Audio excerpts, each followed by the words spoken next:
Hey, Dr. Robinson here. I've had many different patients and prospective patients ask us a little bit more detail about what it is that we do at the Hormone Zone regarding subcutaneous hormone pellet therapy. And this is something that I've been doing for a long time, and I really wanted to bring this forward to you so you can understand a little bit more detail about what to expect, whether you're a prospective patient or maybe even a current patient, you want to understand a little bit more. We have patients that have been doing pellets with us for nearly 2 decades, and then we have patients that are thinking about pellet therapy, and I'm going to go into some detail today. So this is based on a lecture that I've used with actually doctors. I've kind of gone in and I've softened it up a little bit for you, but there's definitely some technical information in here for you so you can really understand not just the art but the science behind subcutaneous hormone pellet therapy. So let's get into it. Always as a reminder, it is both my wife and I, Dr. Christina Romero Bosch, and myself, that are the husband and wife duo for the Hormone Zone. Again, we've been doing this since 2006. We have treated thousands upon thousands of patients with subcutaneous hormone pellet therapy. I always say there's not many people in the country that have been doing pellets longer than we've been doing pellets. We've just been blessed and honored to be able to work with a multitude of people and really figure out how to do this therapy effectively. So let's get into it. And I want to talk a little bit about the history and the overview. We'll get into the history. We'll talk a little bit about the pharmacology and a little bit of the technical kind of things. We're definitely going to talk about labs. I mean, what does it all mean from looking at a lab standpoint for you regarding how we're going to do pellet therapy for you? And then the dosing, how does that get a little bit into the weeds with that. It's a lot of fun. And then the procedure itself. That way we can kind of demystify what this procedure actually is, because it is a very simple minor surgery procedure, but it's, again, very simple. So we'll get into that too. So the first thing I want to talk about is the history of pellets. It's really important to understand that pellets have been used since 1937 in Europe. They've been continuously used since 1939 in the United States at the University of Georgia in medical school in Augusta, Georgia, continuously since 1939. They were one of the first to bring it over. And then certainly after the Women's Health Initiative, the WHI, that ended abruptly in 2002, that particular study that is now not just famous but infamous, that was supposedly saying that estrogen caused breast cancer. After that particular study, and back then, you started seeing more use of bioidentical hormones, including bioidentical subcutaneous pellets. Now, the pharmacology of pellets, first of all, that's what they look like there. You can see for women, these are small little grains of rice, very small. It's probably an example of an estrogen pellet there on the left and an example of a testosterone on the right. Small little grains of rice, and then we'll talk about how we're able to use all of that. But in terms of specifically to the pharmacology of pellets, we really want to talk about something called the 2-to-1 ratio for estradiol to estrone. And so estradiol is the main hormone for women.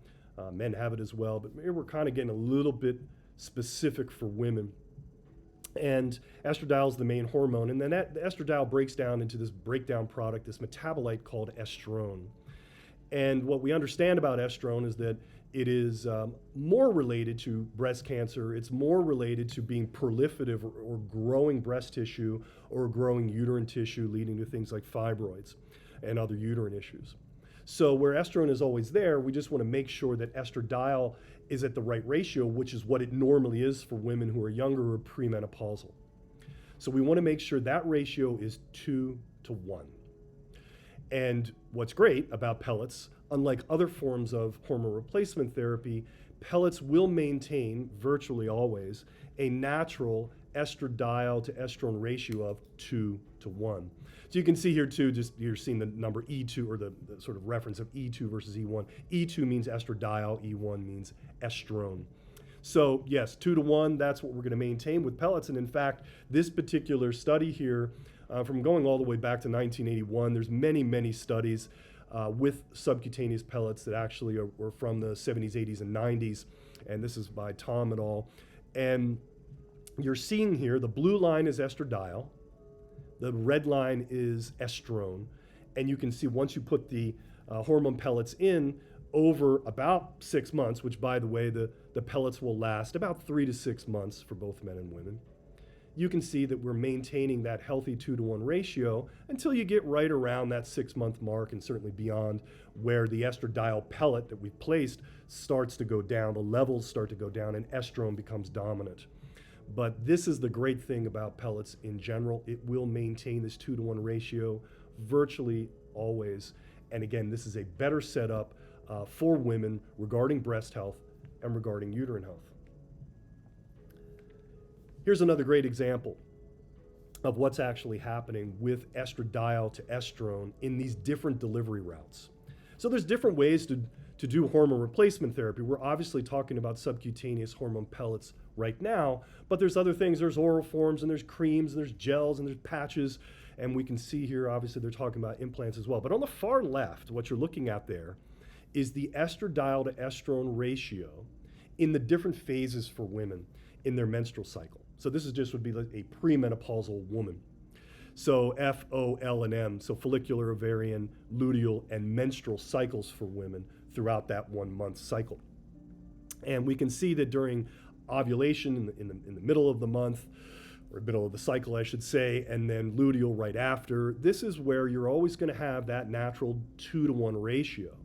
As you get into the menstrual and follicular, it's a little closer to 1-to-1, but most of the month it's going to be a 2-to-1, and all of this is naturally protective and exactly what a woman would naturally have. So what's great about hormone pellets is that it's maintaining this natural physiological state even for a woman who's postmenopausal.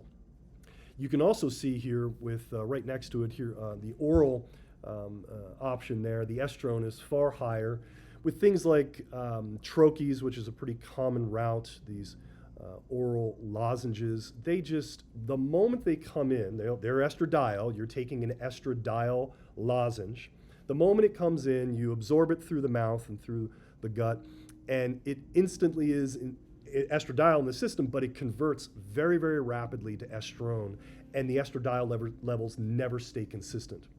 The same thing is with a patch here. Patches are a little bit better, but they're still not maintaining the natural 2-to-1. You can kind of see there, it's kind of 1-to-1, maybe a little bit better than 1-to-1 you can see on the patch. And then subcutaneous hormone implants, what they're talking about here in this particular study, we can see that obviously long-term we're maintaining, and that's true too, we're kind of what they mean by long-term. The longer someone does pellets, the better it really gets. There's a stability that happens pharmacologically.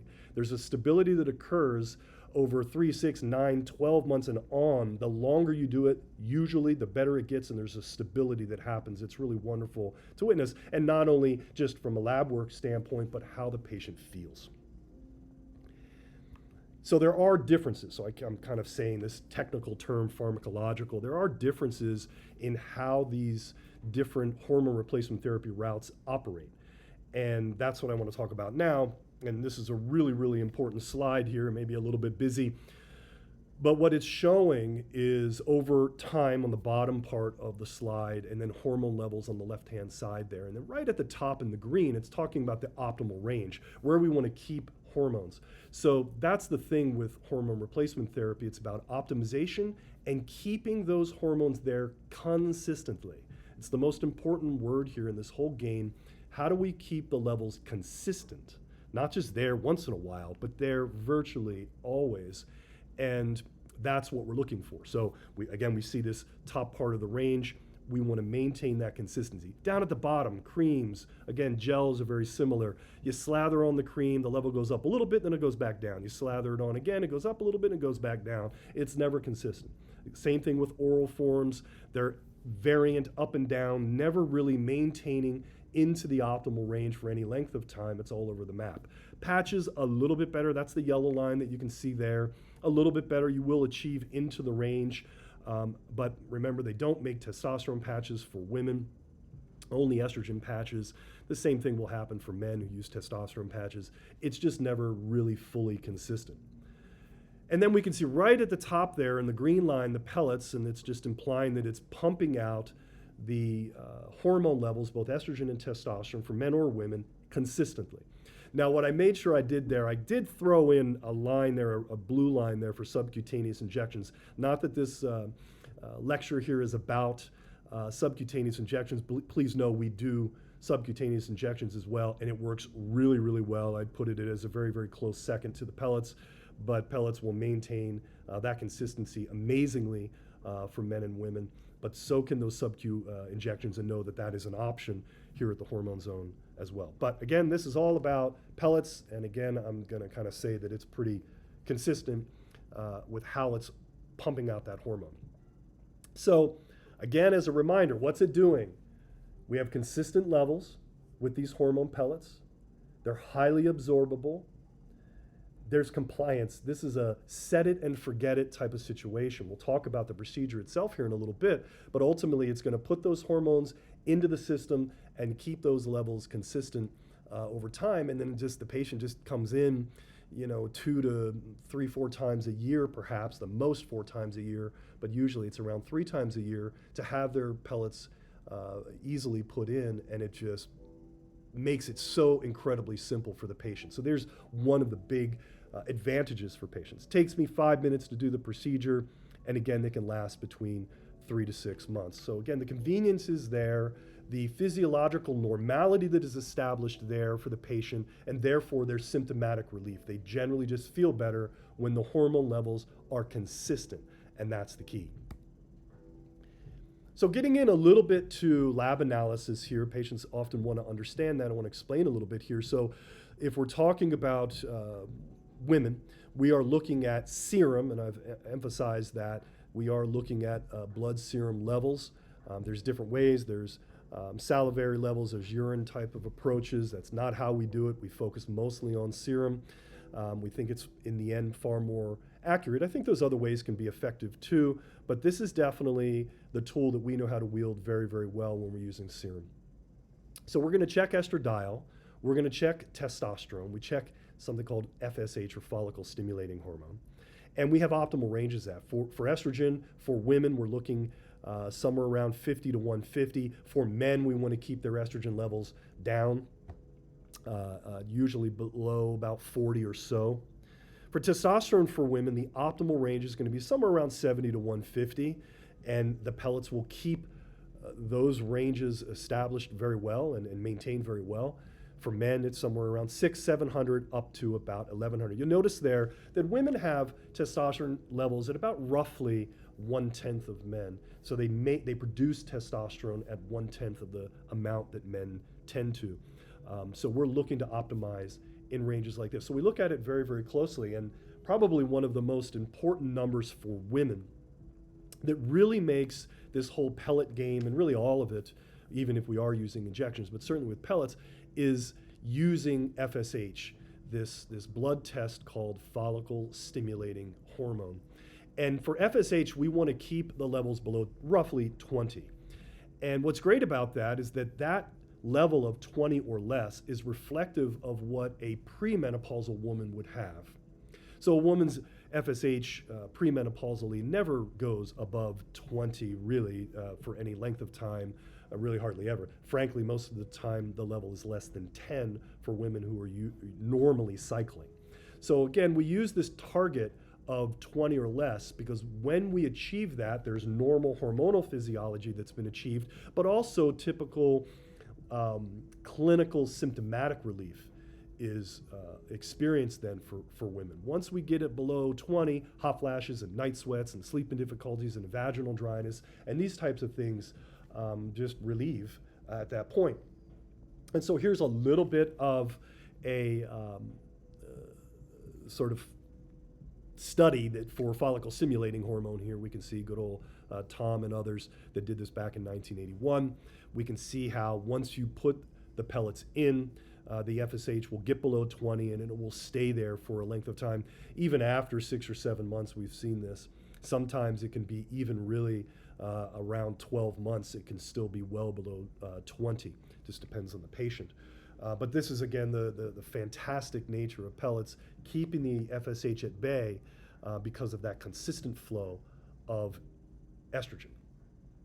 All right, so a little bit more on the dosing. So how do I come up with the best possible dose for a patient? This is definitely, as it says here, where the art meets the science. And we're putting all these various things together, and you definitely have to know what you're doing to be able to meld that all together. But ultimately, pellet dosing is determined by the age of the patient coming in to see us, for both men and women. Their body surface area, how much muscle they have, definitely how much fat tissue they have in their body is going to make me go up or down on the dose depending on the situation. Obviously, where their hormone levels start, we're looking at the blood, and that's giving us an idea of where to start.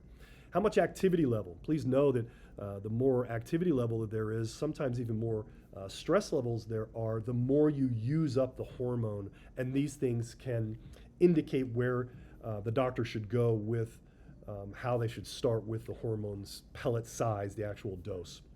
And then, this is not to be understated, multiple clinical and medical history variables. There's so many different things that a patient can say that help us to understand where we should go with their dosing. And then ultimately, we want to make sure we're going to be doing routine labs ongoing and monitoring the situation very, very closely over time. But getting back into a little bit more of the specifics here with the procedure, so this is where they're placed. The pellets are placed on the side of the hip. We kind of circled it there in red, right on the side of the hip in that area for both men and women.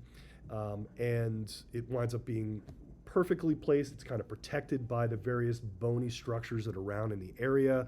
It's in a cosmetically appealing area for both men and women. Nobody's really going to know you've had it done for the most part. And again, very, very simple process. And so this is the instrument that we use. And again, I usually show doctors when I'm training them. I get into a little bit of the weeds here, so you're getting some really specific information here to just really understand medically what it is that we're doing. But we're using this trocar set. It's very small. It's about the size of a pen, and you can see it's hollow with two various, this stylus and obturator that kind of go inside. So we load the pellets on the inside of the chamber, the hollow chamber, and then we can place it under the skin very simply. And here's a graphic to kind of show you how we do it. So we make a small little incision you don't feel after you're numbed up really well. And then we use this hollow pen to just kind of go right underneath the skin and then slowly and gently place the pellets under the skin, not into the muscle. They sit above the muscle. We're just using a little bit of lidocaine to numb the area. Very, very simple process for both men and women. And again, they live in this subcutaneous space. And what's important about that, the subcutaneous space has blood vessels in it that then slowly absorb the pellets over time. So the pellets will maintain their cylindrical shape and then slowly dissolve over time until eventually the levels go down, symptoms start to come back slightly, and then you know that it's time for another set of pellets. The aftercare instructions are pretty simple here. So for women, you want to make sure you are avoiding soaking and vigorous exercise for 3 days. That means jacuzzis, bathtubs, swimming pools, or soaking of any kind for 3 days. No vigorous exercise, nothing more than walking on a flat surface for 3 days for women. Now for men, it's 7 days. The reason it's a little bit longer for guys, the pellets are a little bit bigger. They're about the size of an eraser head for guys, where women, and we've seen the examples here where they're about the size of a grain of rice. But they're a little bit bigger for guys. The incision that we're making is a little bit larger. The trocar set that I just showed you, a little bit larger for a guy. So just a little bit longer for men. But for women, it's really, really simple just with that 3 day. We keep it, obviously everything's very sterile. We keep it clean and covered for you for between 3 to 7 days. And again, in a summary, these hormone pellets are going to be superior to other forms of hormone therapy, oral forms, creams, gels, patches, injections.